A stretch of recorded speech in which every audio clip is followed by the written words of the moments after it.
Good morning to all my students. आज हम आपको क्लास 6 हिंदी व्याकरण चैप्टर 27 वाक्य विचार के बारे में बताएंगे। सबसे पहले हम आपको यह बताएंगे कि वाक्य विचार क्या है।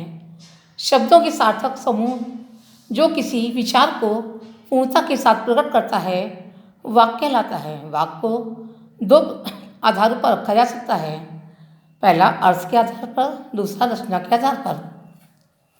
व्याकरण ऐसा शब्द समूह जो किसी विचार को पूर्णता के साथ प्रकट करे वाक्य कहलाता है, अथवा ऐसा निश्चित शब्द समूह जिसमें क्रिया कोई निश्चित विधान हो वाक्य कहलाता है। जैसे पहला हरी पुस्तक पढ़ता है, दूसरा बगीचे में फूल खिले हैं। वाक्य की परिभाषा शब्दों का सार्थक एवं सही क्रम जिससे निश्चित अर्थ प्रकट हो वाक्य कहलाता है। हिंदी भाषा में वाक्य रचना का एक निश्चित नियम है। मानक वाक्य रचना के लिए पहले कर्ता, उसके बाद कर्म और अंत में क्रिया आती है। यदि हम कहें कि जाता है राम अपने घर अब, तो इस वाक्य से कुछ आशय तो निकलता है, लेकिन व्याकरण की दृष्टि से यह गलत वाक्य रचना है। इसी वाक्य को सही रूप में निम्नलिखित तरीके से लिख सकते हैं। अब राम अपने घर जाता है। वाक्यांग उद्देश्य विधेय। पहला उद्देश्य जिसके विषय में कुछ कहा जाता है उसे सूचित करने वाले शब्द को उद्देश्य कहते हैं। पहला रुपेश पत्र लिखिए, दूसरा तोता डाल पर बैठा है। यहाँ रुपेश के लिए कहा जा रहा है कि पत्र लिखिए, और डाल पर कौन बैठा है? तोता। इसलिए रुपेश और तोता उद्देश्य हैं। विधेय उद्देश्य के विषय में जो कुछ कहा जाता है अथवा उद्देश्य करता जो कुछ कार्य करता है उसे विधेय कहते हैं। जैसे पहला राम पत्र लिखता है, दूसरा तोता डाल पर बैठा है। राम क्या करता है? पत्र लिखता है। तोता कहाँ बैठा है? डाल पर बैठा है। इसलिए पत्र लिखता है और डाल पर बैठा है शब्द विधेय हैं। उपर्युक्त वाक्यों में पत्र का लिखना एवं डाल पर बैठना उद्देश्य द्वारा किया जाने वाला कार्य है, अतः हम इसे विधेय कहते हैं। यानी उद्देश्य के लिए प्रयुक्त विधान विधेय हुआ। वाक्य प्रकार अ अर्थ के आधार पर, आ रचना के आधार पर।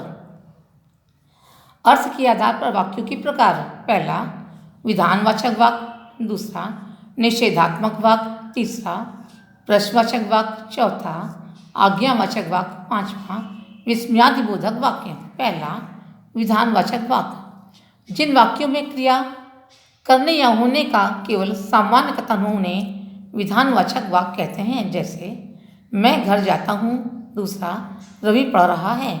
यहाँ मैं घर जाता हूँ और रवि पढ़ रहा है एक सामान्य कथन है, इसलिए यह विधानवाचक वाक्य है। दूसरा निषेधात्मक वाक्य जिस वाक्य से किसी कार्य के न होने का बोध हो उसे निषेधात्मक वाक्य कहते हैं। मैं अब घर नहीं जाऊंगा, वह कल बाजार नहीं जाएगा। तीसरा प्रश्नवाचक वाक्य जिस वाक्य से प्रश्न पूछे जाने का पता चलता है उसे प्रश्नवाचक वाक्य कहते हैं। पहला तुम क्या कर रहे हो, दूसरा तुम्हारा घर कहाँ है, चौथा आज्ञावाचक वाक्य जिस वाक्य से आज्ञा, उपदेश अथवा आदेश देने का बोध हो उसे आज्ञावाचक वाक्य कहते हैं। पहला अब तुम सब घर जाओ, दूसरा इस कार्य को शीघ्र पूरा करो। यहाँ किसी को आज्ञा दी जा रही है कि अब तुम घर जाओ और इस कार्य को शीघ्र पूरा करो, इसलिए दोनों वाक्य आज्ञावाचक वाक्य हैं। पांचवा विस्मयादिबोधक वाक्य जिस वाक्य से हर्ष, विस्मय, शोक आदि का भाव व्यक्त हो उसे विस्मयादिबोधक कहते हैं। पहला आह उसका साथ हम लोन से छूट गया, वाह, दूसरा वाह कितना सुंदर दृश्य है। यहाँ आह और वाह ये दोनों वाक्य विस्मयादिबोधक वाक्य हैं। वाक्य प्रकार अर्थ के आधार पर, रचना के आधार पर। रचना के आधारों पर वाक्य प्रकार। रचना के आधार पर मुख्य रूप से वाक्यों को 3 प्रकारों में बांटा गया है। पहला साधारण वाक्य, दूसरा संयुक्त वाक्य, तीसरा मिश्रित वाक्य। आइए अब हम अभ्यास कार्य करते हैं। ख, निम्नलिखित वाक्यों में उद्देश्य और विधेय छांटिए। यहाँ ये 5 वाक्य दिए हैं, इसमें से आपको उद्देश्य और विधेय छांट कर अपनी बुक में लिखना है। इस चैप्टर के नोट्स की फोटो आपको होमवर्क में दे दी जाएगी। आज की कक्षा में बस इतना ही। धन्यवाद।